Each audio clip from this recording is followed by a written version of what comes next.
Viewer discretion is advised. Bad boys, what you want, what you want, what you gonna do when Chevy John Brown come for you? Tell me what you gonna do, what you gonna do? Yeah, bad boys, what you gonna do? What you gonna do when they come for you? Bad boys, what you gonna do? What you gonna do when they come for you? Nobody now give you no break. Police now give you no break.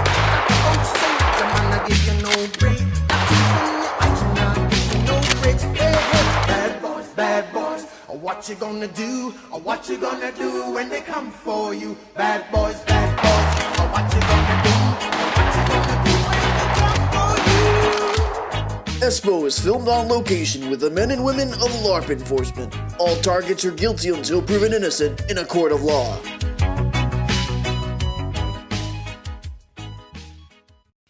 Welcome back to the agency. Your mission, if you choose to accept it, is to buy used police trade-in gear and LARP with it.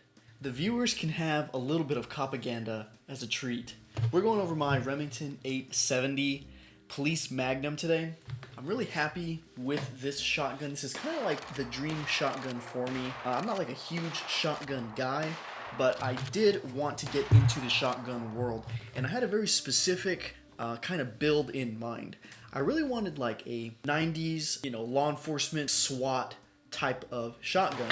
So my criteria was kind of simple. I needed a shorter barrel, like a 20 or an 18.5 inch. I wanted preferably a pistol grip. I would have settled for like a more traditional style, stock and grip, but I wanted a pistol grip.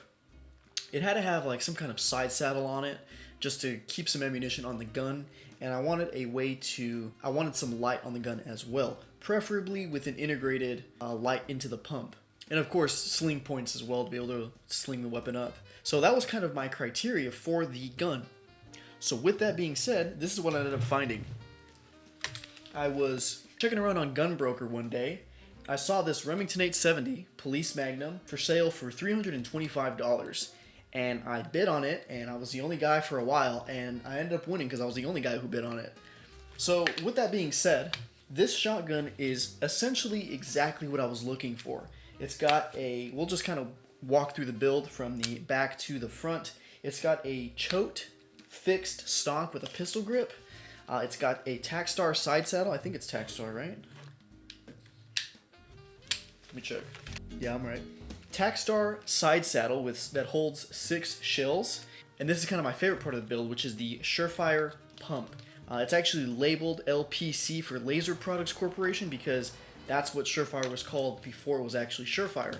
So it's essentially a Surefire 660 pump. It's essentially a Surefire 660 light. As my understanding is that this light is actually interchangeable with the 660. It's just missing a couple parts, but you can actually screw this onto the 660. So it's a incandescent bulb, probably around 60, 70 lumens. It's a warm light, obviously, because it's incandescent.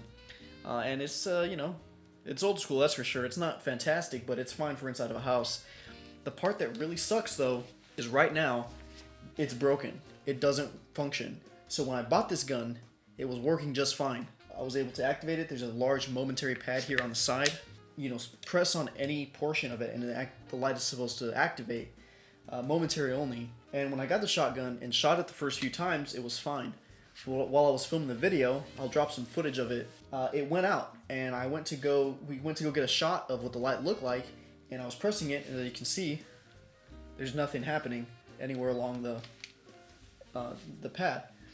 It turned off, and then I was like, well, that sucks. I guess it's broken. Wasn't sure if it was the bulb or it was the pad or whatever the case may be. So we shot it a little bit more, and then it started turning on. All right, go ahead. And it started functioning again. So I was pressing the pad, and it was working fine. Shot it a little bit more and whatever. Well, I ended the video when we were filming it. I ended, and it was working. So I came back, I was messing with it a little bit, and it ended up going out again. So right now, it's just inert. So I'm probably going to call Surefire, and hopefully they can help me out, but we'll see. I don't really like the look of some of the newer pumps, like the DSF 870. I don't think it looks as good. This is much more slim, and it's reminiscent of like the MP5 style, which I really like. So I hope that they can actually fix this, but I would not want, even if it's a better light, like I wouldn't want the new one because this shotgun is perfect because it's straight out of the 90s. The barrel is marked. The markings on the barrel indicate it was manufactured in 1991. So that is kind of before the whole era where Remington started going downhill and they went bankrupt and their shotguns and bolt action rifles kind of went down the toilet. That's before that whole period.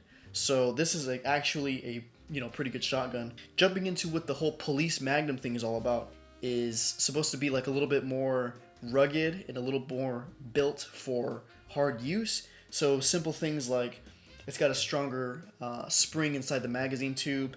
The trigger guard is made of metal instead of polymer, as it would be like on some of the commercial ones you see on the market. So it has a little more of those rugged use type small little upgrades here and there that's designed for a cop to carry, throw in the back of their squad car, so on and so forth.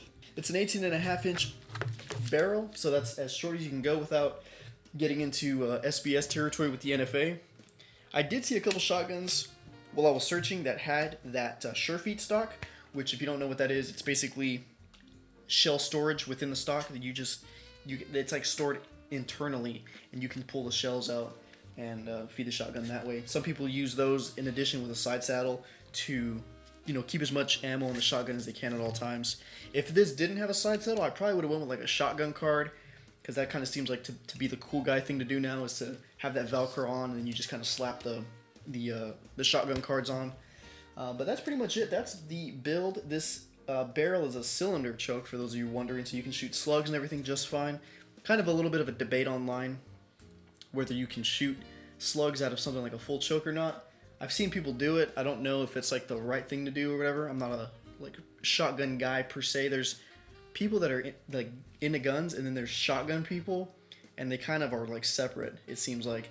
And there's like a lot of people, I think like my generation and younger, maybe even like millennials and whatnot, that don't really see shotguns as like a viable weapon at all, and they've basically been watching like too much T-Rex arms, and they think like shotguns have no place. But I think a shotgun's a lot of fun, and I think they're a blast to have, and a lot of people have been killed by 12 gauge, so it is a deadly round. As far as the sighting system goes, I just have a bead front sight, and there's no rear sight or rail or anything for an optic.